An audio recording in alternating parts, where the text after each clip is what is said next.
You're full. Is the idea that we don't need withered old prunes like Jeff Sessions telling us what we can put in our bodies. We don't need that. It's true. And that how many Jeff Sessions are there in the power structure?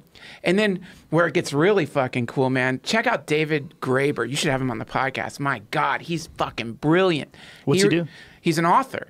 And he, a philosopher, I guess you could say.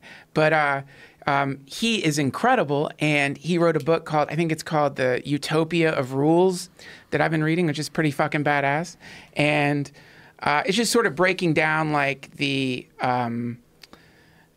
bureaucracy that we're in right now. Bureaucracy, all the fucking forms you got to fill out to do just about anything these days. Right. Like all these fucking forms. It's insanity, right? Right. But then where it gets really interesting is he's right now, so like in like communist states, the corporations in the state are kind of the same thing. So there's these like Ministry of Labor. The stores are all national stores, you know? And so we think that that's not what's happening right now. But actually, because the people who are running a lot of the corporations used to be in government, and the people who are in government used to be running these big corporations, one of the cool points he makes, and also because the government is making the rules that the corporations are working by, but the corporations are putting their own agents into the state, he's saying that actually the line between the state and private companies is really blurry right now. They're kind of merging together, but we like to pretend they're separate. For example, what's happening right now with the fucking FCC trying to take away the internet, with Verizon having one of their fucking pig drones in a super position of power right now is trying to take away the freedom of the internet. The state can be like, the corporations can blame it on the state. It's this well, fucking just clarify what you mean by that, because they're not trying to take away the freedom of the internet. They're trying to get rid of net neutrality. Exactly. Yeah. So what it just mean is that you will have to probably pay more to access things that require more bandwidth, and it's not going to be what it is now, where every website has open access to it. It sucks. And you get two versions, right? You get the capitalist version, I think it's a good idea, and then you get the tech version, which thinks it's a terrible idea. I almost always go towards the tech version. Have to. Yeah. But that's the anaconda. You know, the way an anaconda kills somebody, every time you exhale, it squeezes in a little bit. That's all. Like right now, it's the squeeze in is, okay, this fucking internet, it sucks if you're somebody like Jeff Sessions. That's not where the money's coming from. I think you're misinterpreting the whole idea. It's all just a business thing. It's like being able to throttle the data and being able to decide, like if Netflix wants you on their,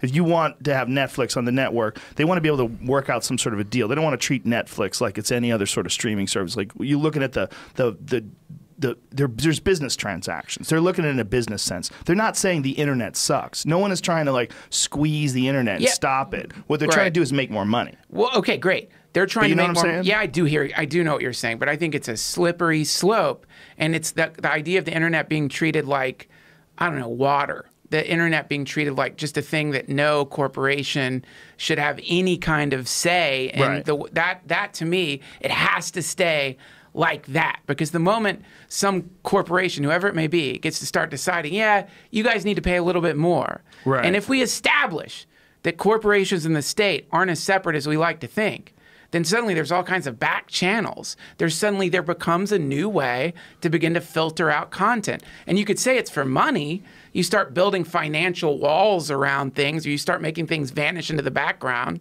because they aren't in some big conglomerate that's paying off the corporations more or whatever. You just mess up the whole thing, which as far as I can tell, it's doing great. The internet's great. This fucking compound you're in right now, you know, a lot of it came from the internet. This thing we're doing right now, it's the way the internet's been working. Oh, dude, no one's a bigger proponent of the internet than I am. I just think when we're talking about these issues, you got to be really like objective about what's trying to happen here. They're not trying to silence dissent. They're just trying to make as much money as possible. I mean, this is a weird, tricky time when it comes to information. And we do have to be very careful, because it could wind up being like, hey, you get your internet from Comcast. Well, Comcast does no longer allow you know, blah, blah, blah, the Laugh app that has your podcast featured on it. Or, you know, some new streaming service that's yet to be discovered that will be in the future challenging YouTube. So YouTube gets together with Google, you know, they're owned by Google, and they get together with Verizon, and they make it exclusive for the Verizon network. If you want to get on YouTube, you have to be on the Verizon network. Sure. I mean, this is all inside the realm of possibility. At the deeper level, though, anybody who thinks that government has not been totally captured by corporations isn't paying attention. I mean, that's not news. In this country, I mean, you come from Europe, and this is one of the things, the problems I have with anarchists and libertarians. I think they're very naive about what the world would look like if there were no government regulations. Yeah, I agree. Every river would be too poisoned to swim in. You know, the air would be fucking, because corporations, it makes sense for them to dump their shit as near to the factory as possible. Yeah. They don't give a fuck about birth defects and dead people. It doesn't matter.